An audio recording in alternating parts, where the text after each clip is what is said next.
madaxweynaha waddanka Senegal Macky Sall waxa uu sheegay inay doonayaan in dhammaan farshaxanada laga qaatay dalkiisa iyo dalalka kale ee Afrika ee iminka yaala madxafka waddanka Faransiiska in dib loogu soo celiyo qaaradda Afrika.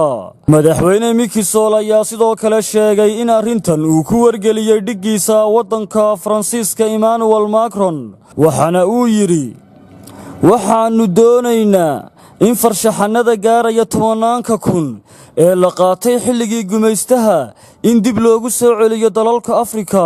wasiirka dhaqanka ee waddankaasi Senegal Abdul Latif ayaa isna waxa sidoo kale uu sheegay in durbaba dawladda waddanka Faransiiska ay weydiisteen in ka badan 100 farshaxan. madxaf cusub oo lagu kaydinayo ilbaxnimada iyo dhaqanka dadka madow ayaa waxaa lagu wadaa in laga furo waddankaasi Senegal kadib markii dawladda waddanka Shiinuhu ay ku maalgelisay lacag dhan 20 milyan oo dawladda waddanka Benin ayaa horay iyadu u dalbatay in loo soo celiyo dhammaan farshaxanadii laga qaatay dalkaasi xilligii gumaysiga.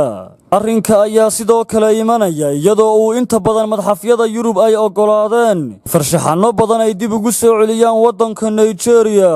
dadka qaar ayaa arrintaasi iyagu u arka mid u wanaagsan sumcadda dalalka Yurub oo inta badan iyagu soo gumaystay qaaradda Afrika.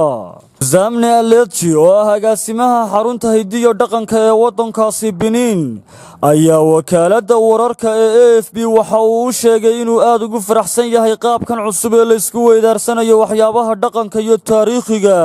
arrintan ayaa waxa ay sidoo kale imanaysaa kadib markii koox khubaro ay madaxweynaha waddankaasi Faransiiska Emmanuel Macron ay u gudbiyeen warbixin ka hadlaysa qaabka loo celin karo farshaxanada gaaraya 10,000 kun ee yaala waddankaasi Faransiiska, kuwaasoo intooda badan la qaatay xilligii gumaysiga.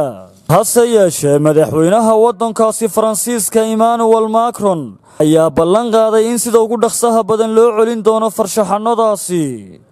dawladda waddanka Senegal ayaa ka codsatay waddankaasi Faransiiska inay dib ugu soo celiso dhammaan farshaxanadii laga dhacay waddankaasi. farshaxanadaas oo hadda yaala madxaf ku yaala waddankaasi Faransiiska.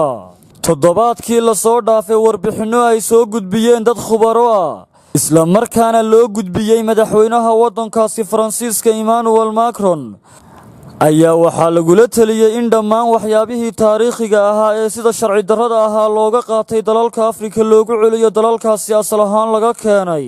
hadalkan dawladda waddanka Senegal ayaa imanaya xilli madxaf cusub oo lagu ilaalin doono waxyaabaha dhaxalgalka u ah qaaradda Afrika laga furayo magaalada caasimadda u ah waddankaasi Senegal ee Dakar. su'aasha ay dad badan oo Soomaali ah isweydiinayaan ayaa waxa ay tahay haddii waddanka Djibouti uu hore u soo gumaystay waddanka Faransiiska, sidoo kale haddii waddanka Somaliland Ingiriisku hore u soo gumaysan jiray, isla markaana waddanka Soomaaliyana Talyaanigu hore u soo gumaysan jiray, ma jiraan waxyaabo alaabo qadiimi ah ama farshaxana oo laga qaatay waddamadaasi Djibouti iyo Somaliland iyo weliba waddanka Soomaaliya ay jiraan maxaa uga qorshaysan maadaama Afrika alaabadeedii loo soo celinayo?